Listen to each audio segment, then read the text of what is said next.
여러분, 혹시 주변 사람들에게 너무 잘해주고도 정작 돌아오는 것은 무시와 만만함 뿐이라 속상했던 적 없으신가요?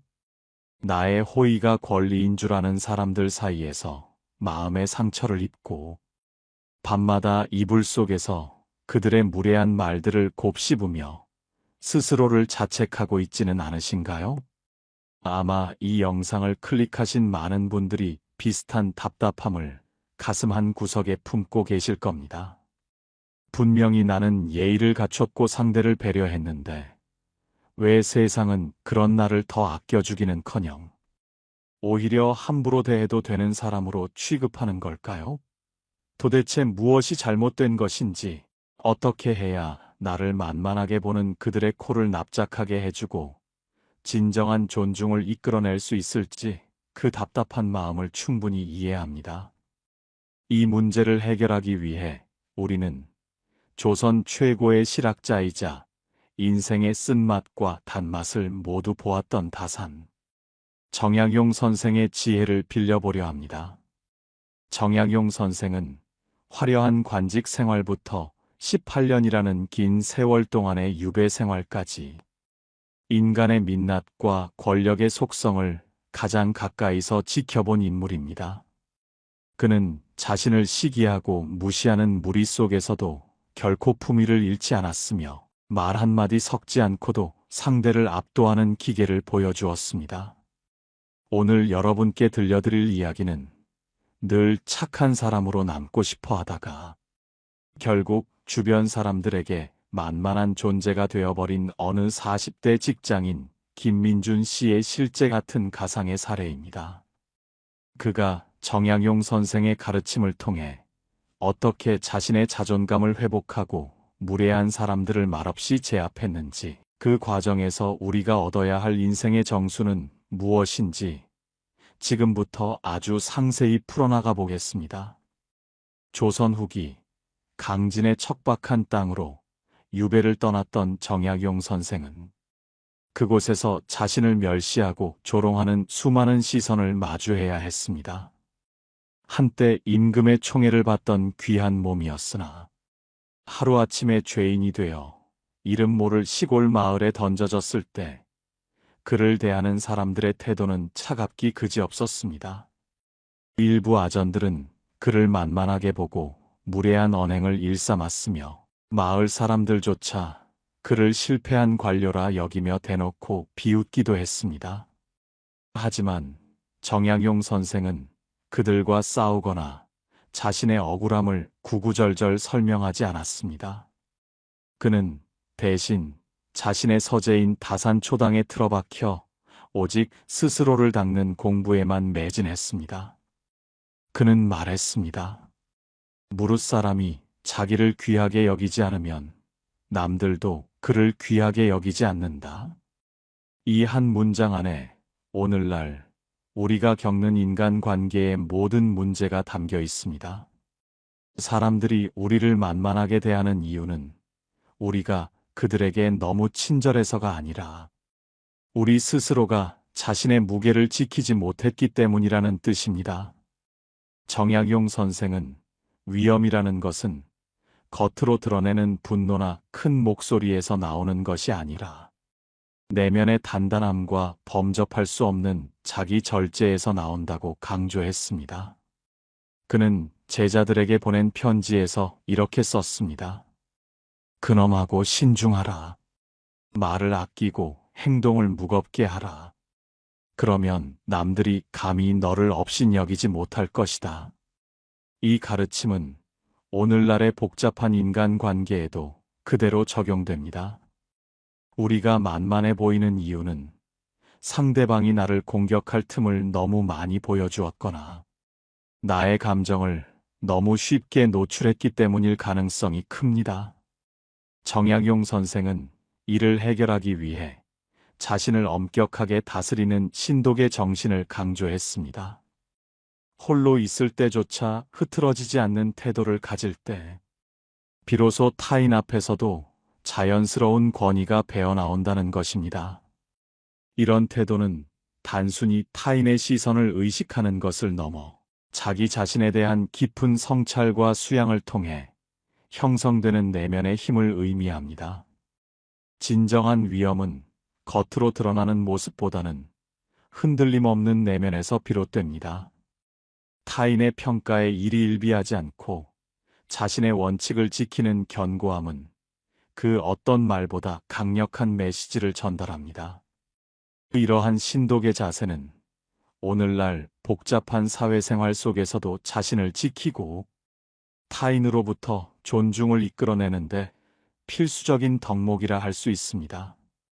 우리가 스스로를 존중하고 가치를 부여할 때 비로소 타인도 우리를 함부로 대하지 못하게 되는 것입니다. 이제 이 지혜를 현대의 일상 속으로 가져와 보겠습니다. 중견 기업에서 과장으로 근무하고 있는 40대 김민준 씨는 회사 내에서 소문난 천사였습니다. 후배들이 실수를 해도 웃으며 넘겨주었고 상사의 부당한 업무 지시에도 군말 없이 야근을 자처했습니다. 그는 그것이 미덕이라 믿었습니다. 자신이 조금 더 희생하면 팀의 분위기가 좋아지고 동료들도 자신을 진심으로 좋아해 줄 것이라 생각했기 때문입니다. 하지만 현실은 김민준 씨의 예상과 정반대로 흘러갔습니다. 어느 날부터인가 입사한 지 얼마 되지 않은 박지훈 대리가 김민준 씨를 대하는 태도가 눈에 띄게 무례해지기 시작했습니다. 업무 회의 시간에 김민준 씨가 의견을 내면 박지훈 대리는 가벼운 코웃음을 치며 말을 끊기 일쑤였습니다. 과장님, 그건 너무 옛날 방식 아닌가요? 요즘 트렌드를 전혀 모르시는 것 같네요. 회의실에 모인 다른 팀원들은 어색한 침묵에 빠졌지만 김민준 씨는 이번에도 그저 허허 웃으며 상황을 넘기려 했습니다. 박 대리가 똑똑해서 그런지 말이 날카롭네. 내가 좀 더 공부해 볼게. 김민준 씨는 자신의 이 대응이 어른스러운 대처라고 자위했습니다. 하지만 그날 이후 박지훈 대리의 행동은 선을 넘기 시작했습니다. 김민준 씨가 작성한 보고서를 가져가며 마치 아랫사람 부리듯 탁자에 던져놓거나 점심 메뉴를 정할 때도 김민준 씨의 의견은 묻지도 않고 자신이 먹고 싶은 곳으로 팀원들을 데려갔습니다. 더 큰 문제는 다른 동료들의 시선이었습니다. 박지훈 대리의 무례함이 반복되자 처음에는 김민준 씨를 안쓰럽게 보던 동료들도 이제는 김민준 씨를 은연중에 무시하기 시작한 것입니다. 커피 한 잔을 마시러 갈 때도 김민준 씨만 빼놓고 가거나 중요한 사내 정보를 공유할 때도 그를 소외시키는 일이 잦아졌습니다. 김민준 씨는 가슴이 답답해져 왔습니다. 자신은 최선을 다해 좋은 사람이 되려 노력했는데 왜 결과는 외톨이가 되고 무시당하는 처지가 된 것인지 이해할 수 없었습니다. 퇴근길 지하철 차창에 비친 자신의 얼굴을 보며 김민준 씨는 깊은 자괴감에 빠졌습니다. 그의 어깨는 처져 있었고 눈동자에는 생기가 없었습니다. 그는 생각했습니다. 어디서부터 잘못된 걸까? 나라는 사람은 원래 이렇게 만만한 존재인 걸까? 그날 밤 김민준 씨는 잠을 이루지 못하고 서재를 뒤적이다가 우연히 정약용 선생의 글귀가 담긴 책 한 권을 발견하게 됩니다. 그 책에는 이런 문장이 적혀 있었습니다. 가벼이 움직이지 마라. 신중하게 생각하고 침묵하라. 너의 무게를 타인이 결정하게 두지 마라. 이 문장을 읽는 순간 김민준 씨는 뒤통수를 한 대 맞은 것 같은 충격을 받았습니다. 그는 깨달았습니다. 그동안 자신이 했던 웃음과 양보가 상대방에게는 배려가 아니라 자존감 없는 비굴함으로 비춰졌을 수도 있다는 사실을 말입니다. 정약용 선생은 유배지에서도 결코 등을 구부리지 않았습니다. 비록 몸은 갇혀 있었으나 그의 정신은 누구보다도 고결했고 그 고결함은 침묵과 신중함에서 비롯되었습니다. 김민준 씨는 결심했습니다. 이제 더 이상 말로 자신을 변명하거나 비굴한 웃음으로 상황을 모면하지 않겠다고 말입니다. 그는 자신의 내면에서 우러나오는 단단함을 찾기로 결심했습니다. 이는 단순히 외부적인 변화를 넘어 자기 자신을 존중하고 자신의 가치를 인정하는 내적인 혁명과도 같았습니다. 다음 날 아침 회사에 출근하는 김민준 씨의 눈빛은 이전과 달랐습니다. 그는 평소처럼 사람들에게 과도하게 인사하며 눈치를 보지 않았습니다. 그저 가벼운 목례와 함께 자신의 자리에 앉아 업무에 집중했습니다. 그날 오후 다시 추가 회의가 열렸습니다. 박지훈 대리는 평소처럼 기고만장한 태도로 발표를 시작했습니다. 그리고 김민준 씨가 공들여 준비한 프로젝트 기획안에 대해 또다시 비아냥거리기 시작했습니다. 과장님, 기획안은 참 따뜻하긴 한데 현실성이 너무 떨어지네요. 이런 걸로 임원진을 설득할 수 있겠어요? 평소라면 김민준 씨는 어색하게 웃으며 사과하거나 박지훈 대리의 기분을 맞춰주려 애썼을 겁니다. 하지만 이번에는 달랐습니다. 김민준 씨는 아무 말도 하지 않았습니다. 그저 차가운 무표정으로 박지훈 대리의 눈을 뚫어지게 쳐다보았습니다. 회의실에는 얼음장 같은 정적이 흘렀습니다. 박지훈 대리는 김민준 씨의 예상치 못한 반응에 당황한 듯 말을 더듬기 시작했습니다. 아니, 제 말은 그러니까 좀 더 보완이 필요하다는 뜻이죠. 김민준 씨는 여전히 침묵했습니다. 그는 천천히 펜을 내려놓고 박지훈 대리가 시선을 피할 때까지 끝까지 그를 응시했습니다. 그리고 아주 낮은 목소리로 그러나 분명한 어조로 딱 한마디를 던졌습니다. 박 대리, 비판을 하려면 대안을 먼저 가져오게. 감정 섞인 평가는 시간 낭비일 뿐이야. 그 말 한마디에 박지훈 대리의 얼굴은 순식간에 붉어졌습니다. 다른 동료들도 김민준 씨의 변화된 기류에 압도되어 숨을 죽이고 상황을 지켜보았습니다. 그것은 화를 내는 것보다 훨씬 더 강력한 힘을 발휘했습니다. 정양용 선생이 강조했던 무게감이란 바로 이런 것이었습니다. 불필요한 말을 줄이고 자신의 자존감을 지키는 침묵은 상대방으로 하여금 두려움과 경외심을 동시에 느끼게 만듭니다. 김민준 씨는 그날 이후 말수를 줄이고 업무 성과로만 자신을 증명하기 시작했습니다. 동료들이 무례한 부탁을 해올 때도 예전처럼 길게 거절의 이유를 설명하지 않았습니다. 지금은 내 업무가 바빠서 어렵겠네. 단호하고 짧은 거절 뒤에 이어지는 침묵은 상대방이 더 이상 토를 달지 못하게 만드는 강력한 방어막이 되었습니다. 놀라운 변화는 그때부터 일어났습니다. 박지훈 대리는 더 이상 김민준 씨에게 함부로 말을 걸지 못하게 되었고, 오히려 결제를 받을 때 극존칭을 쓰며 조심스러운 태도를 보였습니다. 소외시켰던 동료들도 김민준 씨의 곁으로 다시 다가와 업무적인 조언을 구하기 시작했습니다. 김민준 씨는 깨달았습니다. 나를 지키는 것은 타인의 호의가 아니라 내가 스스로 세운 경계선이라는 사실을 말입니다. 이는 그에게 단순한 깨달음을 넘어 자신의 삶을 주도적으로 이끌어갈 수 있는 강력한 동기가 되었습니다.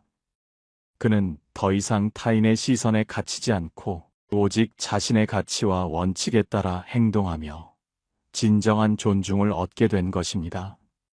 이러한 변화는 김민준 씨의 내면을 더욱 단단하게 만들었으며 그의 삶 전체에 긍정적인 파급 효과를 가져왔습니다.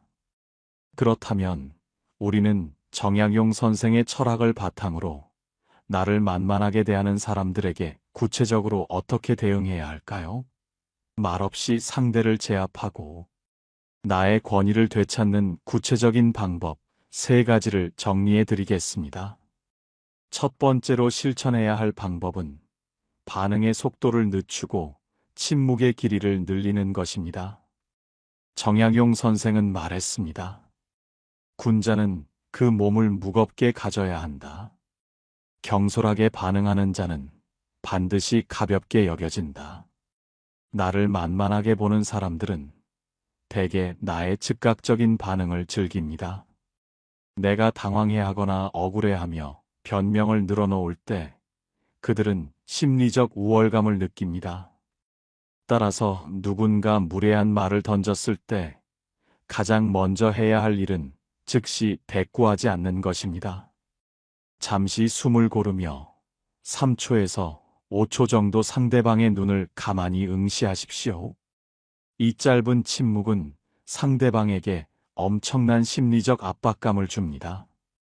자신의 무례함이 허공에 흩어지는 경험을 하게 되면 상대는 스스로 자신의 말이 잘못되었음을 느끼고 당황하게 됩니다. 침묵은 가장 품격 있는 공격이자 방어입니다. 말을 많이 할수록 실수가 늘어나고 나의 약점이 노출됩니다. 하지만 침묵은 나의 내면을 감추고 상대로 하여금 나를 가늠할 수 없게 만듭니다. 상대방이 공격적인 언사를 내뱉을 때 그저 무심하게 바라보며 고개를 한번 까딱이는 것만으로도 충분합니다. 그것은 너의 무례함이 나에게 아무런 타격도 주지 못한다라는 가장 강력한 메시지가 됩니다. 기억하십시오. 진짜 강한 사람은 목소리를 높이지 않습니다. 오히려 차분하고 깊은 침묵으로 좌중을 압도합니다. 이러한 침묵은 단순한 회피가 아니라 상황을 통제하고 상대방에게 생각할 시간을 주는 전략적인 행위입니다. 감정적으로 대응하여 불필요한 싸움을 만들지 않고 오히려 냉철한 이성을 유지하며 자신의 품격을 지키는 현명한 방법인 것입니다. 여러분도 오늘부터 누군가 여러분을 자극한다면 입을 닫고 눈을 똑바로 뜨는 연습을 해보시기 바랍니다. 그 짧은 순간의 침묵이 가져오는 파급력은 상상 이상일 것입니다. 그것만으로도 상대방은 여러분을 더 이상 만만한 상대로 보지 못할 것입니다. 여러분의 단단한 침묵은 무례한 자들을 향한 보이지 않는 경고가 되어 그들로 하여금 함부로 행동하지 못하게 만들 것입니다. 두 번째 방법은 자신의 분야에서 대체 불가능한 실력을 갖추는 것입니다. 정약용 선생이 유배지에서 그토록 많은 저서를 남긴 이유는 무엇일까요? 그것은 단순히 시간을 보내기 위함이 아니었습니다. 자신을 무시하는 세상에 대해 오직 실력과 학문적 성과로 복수하고 싶었기 때문입니다. 그는 유배 생활 동안 수백 권의 책을 쓰며 조선 최고의 지식인으로서의 입지를 굳건히 했습니다. 그의 학문적 깊이가 깊어질수록 그를 비웃던 아전들과 사람들은 감히 그를 우러러보지 않을 수 없었습니다. 사람이 사람을 만만하게 보는 근본적인 이유 중 하나는 상대방에게 배울 점이 없거나 만만하게 보아도 내가 손해볼 것이 없다고 판단하기 때문입니다. 직장이나 사회생활에서 무시당하지 않으려면 나만이 할 수 있는 영역, 즉 나의 전문성을 날카롭게 갈고 닦아야 합니다. 김민준 씨가 박지훈 대리를 제압할 수 있었던 것도 단순히 침묵했기 때문만이 아닙니다. 그가 평소에 쌓아온 기획력과 업무적 지식이 바탕이 되었기에 대안을 가져오라는 한마디가 힘을 얻을 수 있었던 것입니다. 만약 실력이 뒷받침되지 않은 상태에서 침묵만 한다면 그것은 고집이나 무능함으로 비칠 수 있습니다. 하지만 압도적인 실력을 갖춘 상태에서의 침묵은 범접할 수 없는 아우라를 만들어냅니다. 여러분이 탁월한 능력을 갖추고 있다면 그 실력 자체가 여러분의 가장 강력한 방패이자 무기가 됩니다. 아무리 무례한 사람이라 할지라도 여러분의 독보적인 전문성 앞에서는 함부로 대할 수 없게 되는 것입니다. 무례한 사람에게 에너지를 쏟는 대신 그 에너지를 자신의 성장에 투자하십시오. 여러분이 높은 곳으로 올라갈수록 아래에서 떠드는 무례한 소리들은 자연스럽게 작아지게 마련입니다. 정약용 선생이 강조했듯이 자기 자신을 귀하게 만드는 것은 결국 나의 능력과 인격에서 나옵니다. 여러분만의 칼을 갈고 닦으십시오. 그 칼은 남을 베기 위한 것이 아니라 아무도 나를 함부로 베지 못하게 만드는 든든한 방패가 될 것입니다. 자신의 분야에서 최고가 되려는 끊임없는 노력과 학습은 여러분의 자존감을 높일 뿐만 아니라 외부의 공격으로부터 자신을 보호하는 가장 확실한 방법임을 명심하십시오. 실력은 그 어떤 말보다도 웅변적이며 여러분의 존재 가치를 증명하는 가장 확실한 수단입니다. 여러분의 노력은 결코 헛되지 않을 것이며 언젠가는 빛을 발하여 여러분을 진정한 전문가로 만들어줄 것입니다.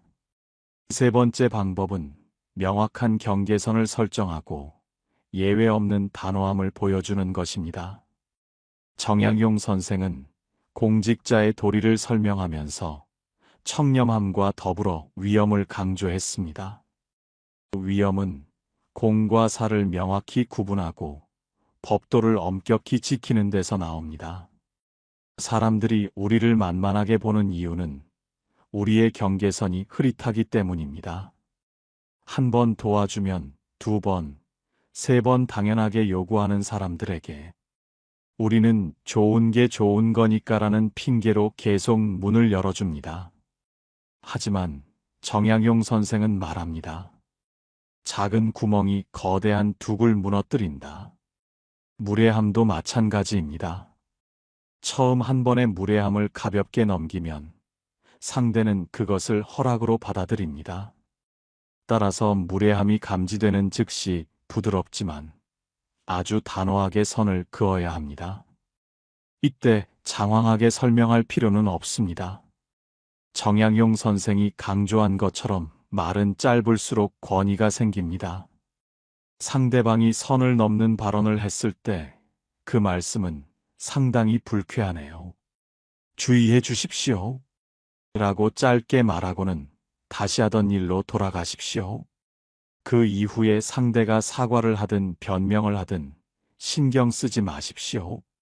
나의 감정과 태도가 흔들리지 않는다는 것을 보여주는 것이 핵심입니다. 단호함이란 화를 내는 것이 아닙니다. 내가 허용할 수 있는 범위와 그렇지 않은 범위를 말없이 행동으로 보여주는 것입니다. 정약용 선생은 유배지에서도 자신의 생활 원칙을 철저히 지켰습니다. 누가 보든 보지 않든 의관을 정제하고 정해진 시간에 독서를 하며 스스로를 통제했습니다. 이러한 자기 통제가 결국 타인에 대한 통제력으로 이어지는 것입니다. 여러분 스스로가 자신의 삶에 엄격한 규칙을 세우고 그 선을 침범하는 행위에 대해 타협하지 않을 때 사람들은 비로소 여러분을 두려워하고 존경하게 될 것입니다. 자신의 경계선을 명확히 설정하고 그것을 일관되게 지키는 것은 타인에게 여러분의 가치를 명확히 전달하는 행위입니다. 이는 나는 존중받아 마땅한 사람이며 나의 영역을 침범하는 것을 용납하지 않겠다는 강력한 선언과도 같습니다. 처음에는 불편하게 느낄 수도 있지만 장기적으로는 불필요한 갈등을 줄이고 건강한 인간관계를 형성하는 데 결정적인 역할을 합니다. 여러분의 단호함은 무례한 사람들에게는 벽이 되고 진정으로 여러분을 존중하는 사람들에게는 신뢰가 될 것입니다.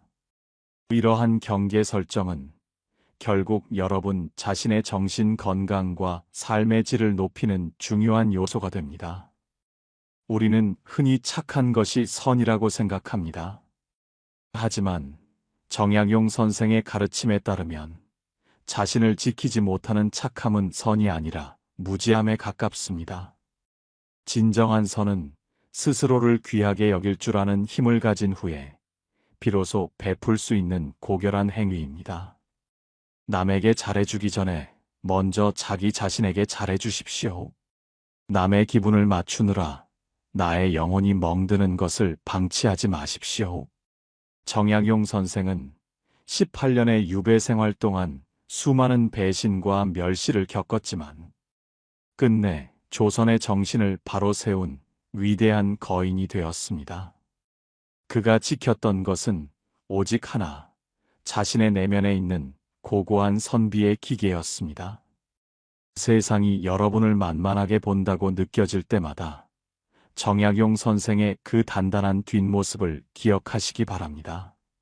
말없이 책장을 넘기며 자신의 무게를 지키던 그 고요한 힘이 결국 세상을 바꾸고 사람들의 마음을 움직였습니다. 여러분도 할 수 있습니다. 오늘부터 누군가의 무례한 말에 일일이 대꾸하며 에너지를 낭비하지 마십시오.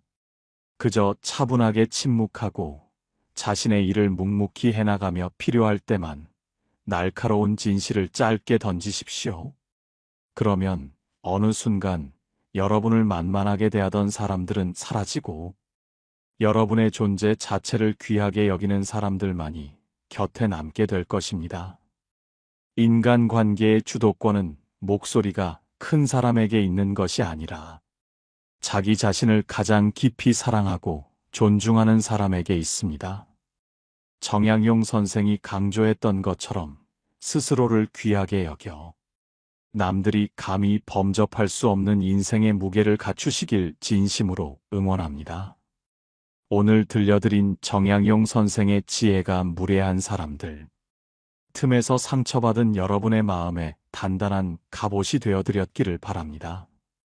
나를 지키는 침묵과 내면의 성장을 향한 묵묵한 걸음이 결국 여러분을 진정한 인생의 주인으로 만들어줄 것입니다. 여러분의 삶이 더 이상 타인의 시선과 태도에 흔들리지 않고 다산의 초당처럼 평온하고 깊어지기를 소망합니다. 무례한 사람들에게 휘둘리지 않고 자신만의 견고한 세계를 구축하는 것은 궁극적으로 더 행복하고 충만한 삶을 위한 필수적인 과정입니다. 여러분의 내면에서 피어나는 강인함이 삶의 모든 어려움을 극복하는 원동력이 될 것입니다.